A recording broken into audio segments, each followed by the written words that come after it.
H2SO4 लिखे नहीं मतलब है sulphuric acid, sulphuric acid,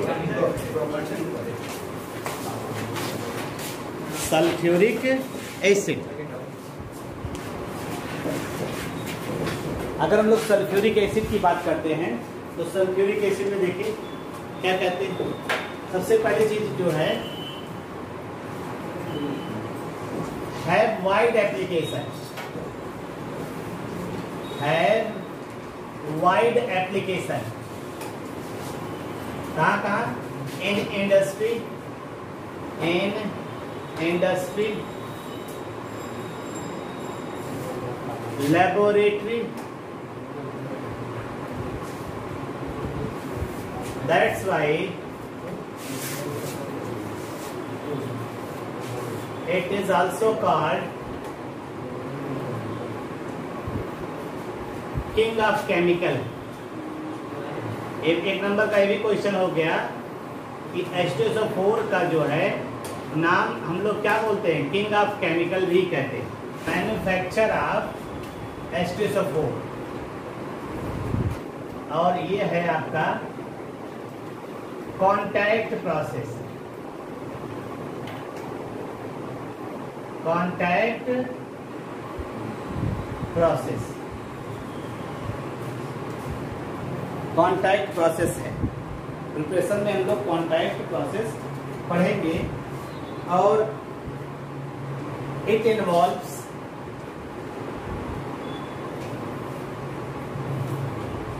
following steps, it involves following steps। पहला स्टेप है प्रिपरेशन ऑफ सल्फर डाइऑक्साइड।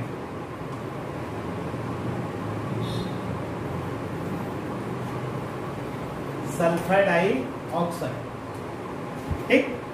तो आप चाहे तो सल्फर का कोई और ले लीजिए, सल्फाइड का, ठीक है, सल्फाइड और ले लीजिए, या सल्फर का डायरेक्ट ऑक्सीडेशन कर लीजिए तो सल्फर डाइऑक्साइड बन जाएगा। यानी देखिए सल्फर और प्लस ऑक्सीजन ये क्या बना देगा? Sulphur dioxide gas. या अभी पढ़ा था सल्फर डाइऑक्साइड की प्रिपरेशन में कौन बाई प्रोडक्ट बना था? आयरन पायराइड, वो स्कोर बताया था ना, Fe2 प्लस O2। आप इसकी रिएक्शन करिए, यहाँ क्या बन जाएगा? SO2, और ये क्या बना था? 2Fe2O3, याद आ रहा है ना। और यहाँ पे आपने इसको लिया था 4, और ये कितना हो? 4 दूना 8, 8 हो गया सल्फर डाइऑक्साइड। 8 दूना 16 और 6 22, 11 हो। याद आ रहा ना? मैं भी कल पढ़े थे यार। 11 O2 लिया था, रिजल्ट मिलता है, और आयरन ऑक्साइड का ये फॉर्मेशन है। अब यही सल्फर डाइऑक्साइड कन्वर्ट हो जाएगा किसमें? Sulphur trioxide. आइए देखते हैं इसको भी। दूसरा स्टेप क्या है? Oxidation of sulphur dioxide two sulphur trioxide. Sulphur dioxide का ऑक्सीडेशन होता है सल्फर ट्राइऑक्साइड, ठीक। और ये रिएक्शन कैसा होता है? Reaction is exothermic in nature, exothermic in nature. अगर आप इसको दिखाइए 2SO2 gas, O2 gas gives 2SO3 gas, और यहां ले लेंगे V2O5, इस सॉलिड फॉर्म में दिखाई देगा। और इसमें डेल्टा H की वैल्यू है -196.6 किलो जूल। इतनी जो है हीट इवॉल्व लिख दे रहे हैं, यही लिख दिया। इसके बारे में लिखा देखिए, reaction is exothermic and reversible in nature. Reaction is reversible and exothermic in nature. और जितना ज्यादा सल्फर ट्राइऑक्साइड का फॉर्मेशन होगा उतना ज्यादा आपको यील्ड मिलेगा किसका? सल्फ्यूरिक एसिड का। देखिए क्या यील्ड करेगा? ओलियम। ओलियम का एक और नाम हम लोग पढ़ते हैं, सुना कि नहीं? फ्यूमिंग सल्फ्यूरिक एसिड सुना? फ्यूमिंग कहीं कहीं लिखा रहता है फ्यूमिंग सल्फ्यूरिक एसिड। फ्यूमिंग का मतलब होता है जैसे कंसंट्रेट H2SO4 है और वहां पे सल्फर ट्राइऑक्साइड की कंसंट्रेशन हाई रहती है, इसकी कंसंट्रेशन क्या रहती है? हाई रहती है। तो दो ये सल्फर ट्राइऑक्साइड का फ्यूम बनता है कंसंट्रेट H2SO4 था। ये पूरा का पूरा मिला के क्या बन जाएगा? देखो पूरा फार्मूला देखो, H2 O कितना हो जाएगा? O7। और इसी को हम लोग बोलते हैं ओलियम। इसी को क्या बोलना है? ओलियम।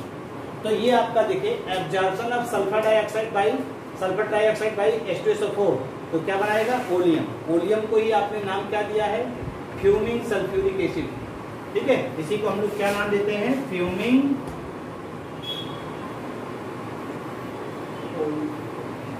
H2SO4। फ्यूमिंग H2SO4 इसी को बोलते हैं। इसी को हम लोग फ्यूमिंग H2SO4 बोलते हैं।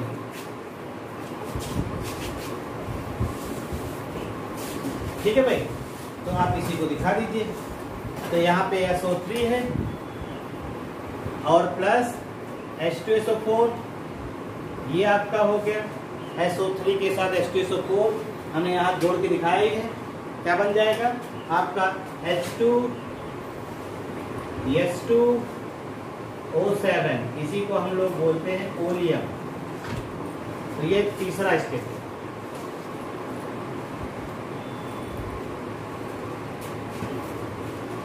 ओलियम का फॉर्मेशन हो गया।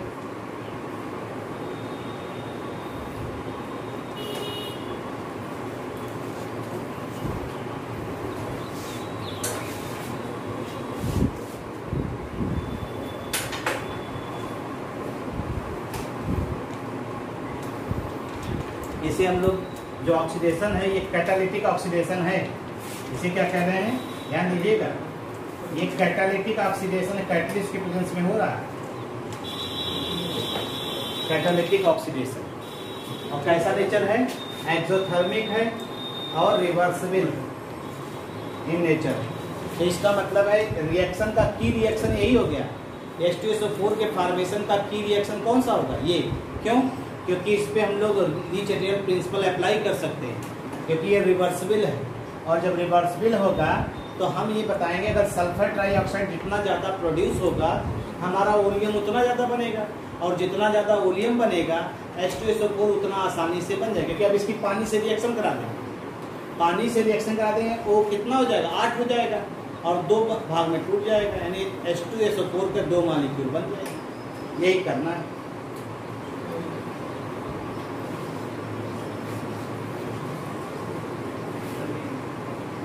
ऊपर वाला हटा दें।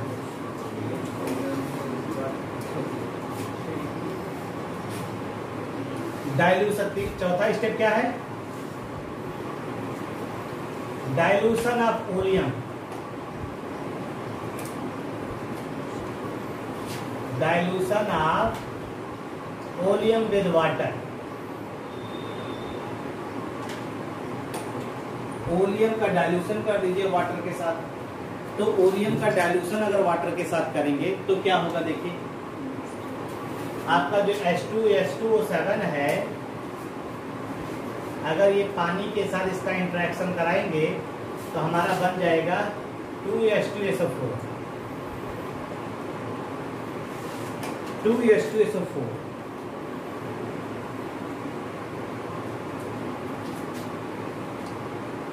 फॉर्म एनी डिजायर्ड, जो भी चाहिए आप जिस कंसंट्रेशन का चाहिए बना सकते हैं। Desired concentration, any desired concentration of H2SO4 can be prepared.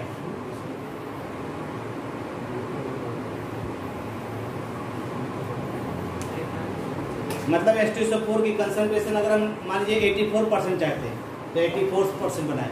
भाई क्या होगा? 84% H2SO4 रहेगा और 16% क्या रहेगा? वाटर रहेगा। तो परसेंटेज बाय वेट हम लोग लेंगे, टोटल मास जो सोल्यूशन का होगा उसमें 84% आप ले लीजिए H2SO4 और 16% water. Condition favouring the maximum formation of SO3, maximum formation of SO3।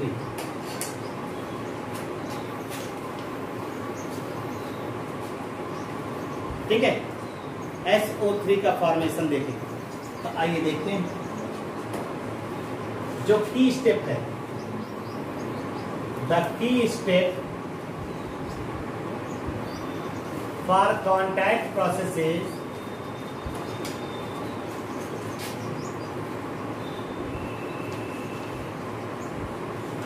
Catalytic oxidation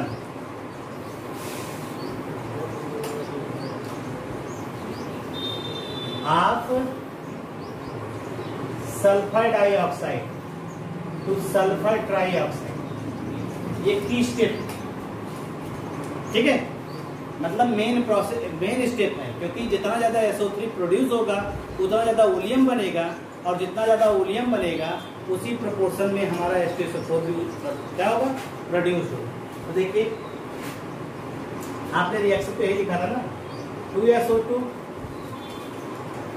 gas, O2 gas, 2SO3 gas और V2O5 लिया ही था, और जो यहाँ पे डेल्टा H की वैल्यू थी कितनी थी वो, -196.6 किलो जूल ना।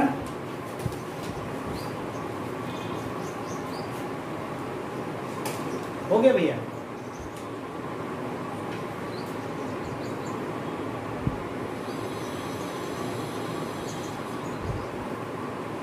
ठीक, अब अगर इसी रिएक्शन को देखिए, आप ध्यान से देखिएगा, इस रिएक्शन को अगर आप ध्यान से देखिए तो ये रिवर्सिबल है, ये एक्सोथर्मिक है, और अगर इसी पे हम लोग ली चैटेरियल प्रिंसिपल अप्लाई कर दे तो, ली चैटेरियल प्रिंसिपल का मतलब क्या होता है कि अगर कोई रिएक्शन इक्विलिब्रियम कंडीशन में है या इक्विलिब्रियम को मेंटेन किया हुआ है और उसमें कोई भी चेंज करने पर इक्विलिब्रियम अपने आप क्या हो जाएगा, डिस्टर्ब हो जाएगा। और जब इक्विलिब्रियम डिस्टर्ब हो जाएगा तो हम लोग क्या करेंगे, हम लोग फिर देखेंगे इक्विलिब्रियम अपने आप उधर भागेगा, अपने आप उधर भागेगा जिधर जाने पर क्या होगा, चेंज खत्म हो जाए। यानी जो आप करेंगे उसका उल्टा इक्विलिब्रियम करें, यही समझ लीजिए, इसी समझिए। जैसे हमने क्या किया अभी देखिए, आप देखिएगा इसी समझ में आएगा। रिएक्शन कैसा है, एक्सोथर्मिक, अब समझिएगा। तो आपको मालूम है अप्लाइंग ली चैटेरियल प्रिंसिपल, ली चैटेरियल प्रिंसिपल को अप्लाई कर रहे हैं। तो पहला देखिए, एक्सोथर्मिक रिएक्शन जो होता है उसमें हीट निकलती है, तो एक्सोथर्मिक रिएक्शन के लिए फिक्स है लो टेम्परेचर फेवर करेगा एक्सोथर्मिक रिएक्शन। ठीक है, तो पहला तो कंडीशन हो गया लो टेम्परेचर। देखो R कन्वर्ट हो रहा है P में, P कन्वर्ट हो रहा है R में, यहाँ प्लस हीट दिया जा रहा है, यहाँ माइनस हीट हो रहा है। टेम्परेचर अगर बढ़ाएंगे तो रिएक्शन किधर भागेगा बताओ, अपने आप देखो। टेम्परेचर को बढ़ाने तो रिएक्शन किधर भागेगा, R की तरफ भागेगा तो P की तरफ। देख के बताओ, P की तरफ कैसे जाने। देखो यहाँ प्लस हीट मतलब दिया जा रहा है, तो दिया जाए टेम्परेचर बढ़ाएं, थर्मल एनर्जी ज्यादा देंगे, तो थर्मल एनर्जी, इसको थर्मल एनर्जी चाहिए भी है, तो थर्मल एनर्जी चाहिए। तो ये कौन सा रिएक्शन हो गया, ये आपका हो गया एंडो, प्लस है ना, और ये क्या होगा एक्सो। तो हाई टेम्परेचर हमेशा एंडोथर्मिक को फेवर करता है, और ये रिएक्शन कैसा है एक्सो। तो इसका मतलब लो टेम्परेचर किसको फेवर करेगा, एक्सोथर्मिक रिएक्शन। यानी since the reaction is exothermic in nature,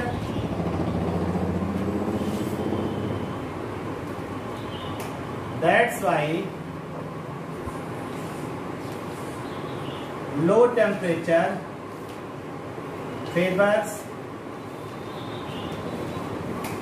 the formation of SO3। ठीक है भाई। और जो मिनिमम टेम्परेचर है, the minimum temperature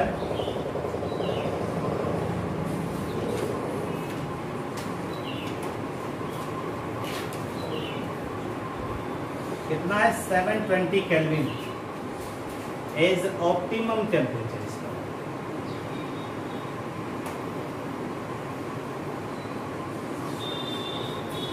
optimum temperature. Pressure देखिए, प्रेशर समझिए।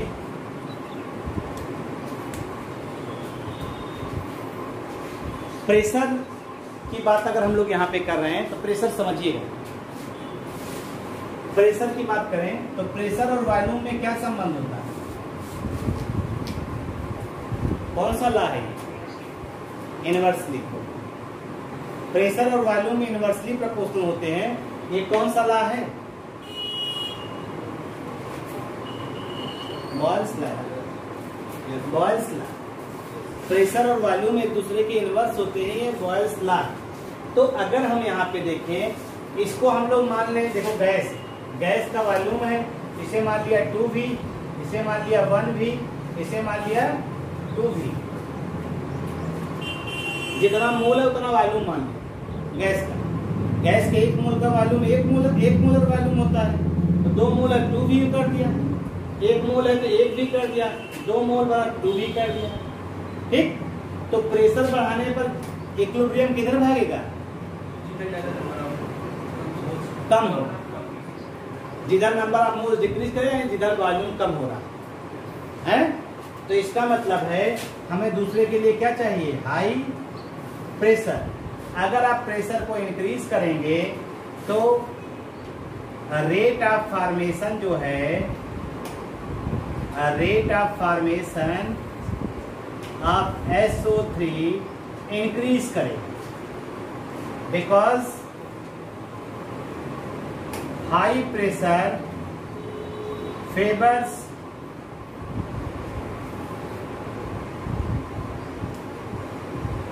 रिएक्शन शिफ्ट टू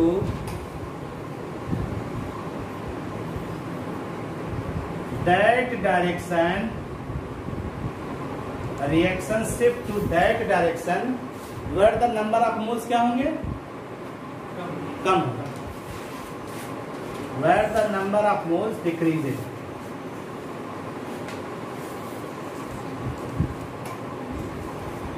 जिधर नंबर ऑफ मोल्स डिक्रीज करेंगे। अगर आपको न याद आ 2 to 3 बार इज सफिशिएंट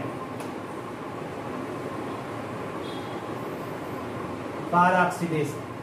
बहुत ज्यादा प्रेशर की जरूरत नहीं पड़ेगी।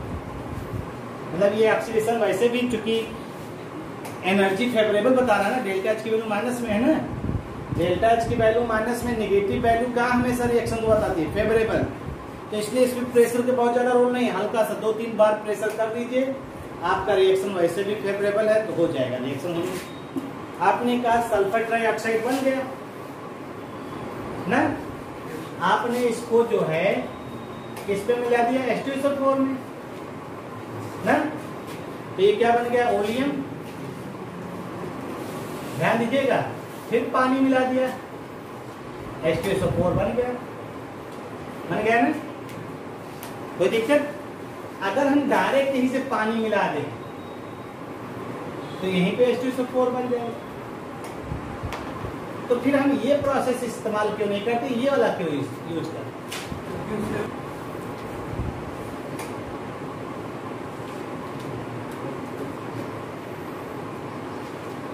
Quite inconvenient for the workers.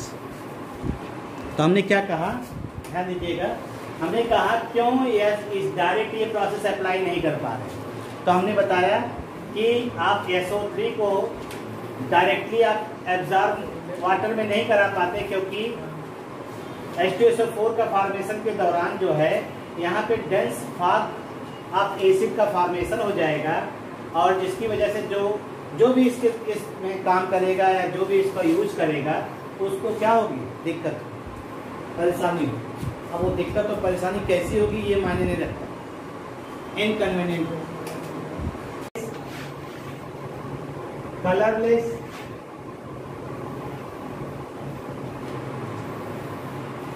Dense,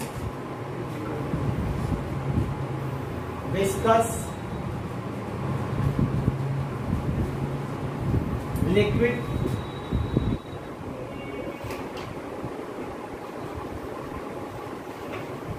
boiling point इसका जो होता है 611 केल्विन देखा हमने, 373 बताया, 340 बताया था ना, वही लगभग आ रहा है ना, 340 बताया था, 340 और 273 जोड़ने में कितना आया, 3 2 5, हाँ लगभग वही आ रहा, 413 ना।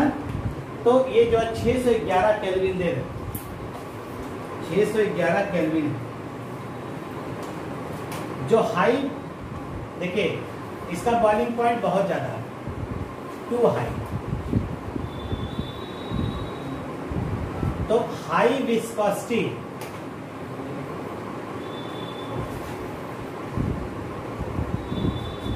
And boiling point are due to formation of intermolecular hydrogen bond, intermolecular hydrogen bond, ठीक है। H2SO4 देखा है नहीं, S double bond O, double bond O H O H, ये क्या है H2SO4। फिर एक ले रहे हैं ऐसे H O S O H double bond O, double bond O, फिर ऐसे ले लीजिए H O O H double bond O, double bond O, यही चलता चला जाएगा, ये चलता है चला जाएगा। अब देखिए OH बॉन्ड है ही है, यस और O बॉन्ड पोलर होगा, इस पे कौन सा आ जाएगा, स्लाइटली निगेटिव, इस पे कौन सा आएगा, स्लाइटली पॉजिटिव, इस पे स्लाइटली निगेटिव, तो इनके बीच में कौन सा बॉन्ड होगा, एक होगा हाइड्रोजन बॉन्ड, ये कौन सा बॉन्ड होगा, हाइड्रोजन बॉन्ड। ऐसे इधर भी हाइड्रोजन बॉन्ड, इधर भी हाइड्रोजन बॉन्ड, इधर भी हाइड्रोजन बॉन्ड, इधर भी हाइड्रोजन, ऐसे हाइड्रोजन बॉन्ड। देखिए एसोसिएटेड नेचर शो कर, ढेर सारे H2SO4 के मॉलिक्यूल जुड़ रहे हैं एक दूसरे से, और इसे हम लोग क्या कहेंगे, इसको हम लोग बोलते हैं कौन सा hydrogen bond, inter molecular hydrogen, इसे क्या बोलेंगे, inter molecular hydrogen, inter molecular hydrogen bond ये दिखाई दे रहा है, ठीक है। सब दिखाइए,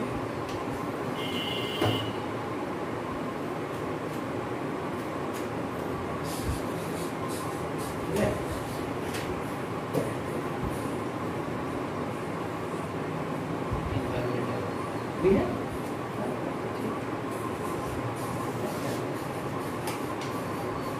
जल्दी बनाओ आराम से फटाफट।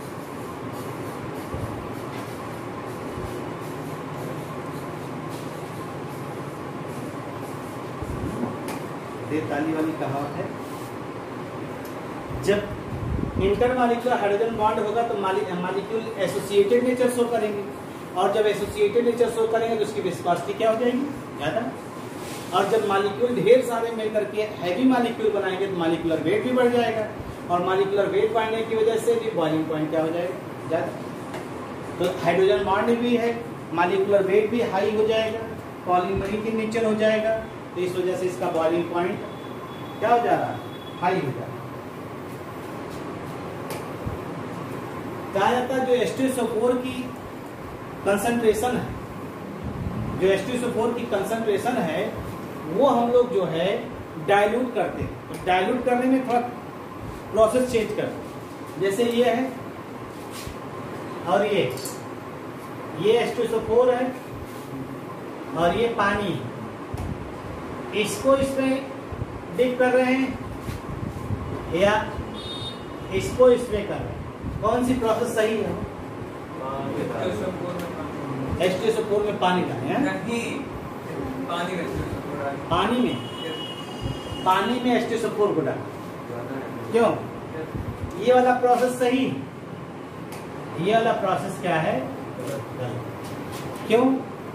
इसमें जब भी इंट्रोड्यूस होता है H2SO4, क्योंकि ज्यादा डेंस है, विस्कोसिटी ज्यादा है, डेंस ज्यादा है, तो सीधे सीधे हम लोग कहते हैं जब पानी ऐड करेंगे तो हाइड्रोजन बॉन्ड टूटेगा, large amount of heat liberate, बहुत ज्यादा हीट लिबरेट होगी, ऐसे बबलिंग करेगा ना जिसे लगेगा बाहर उड़ के चला रहा पानी।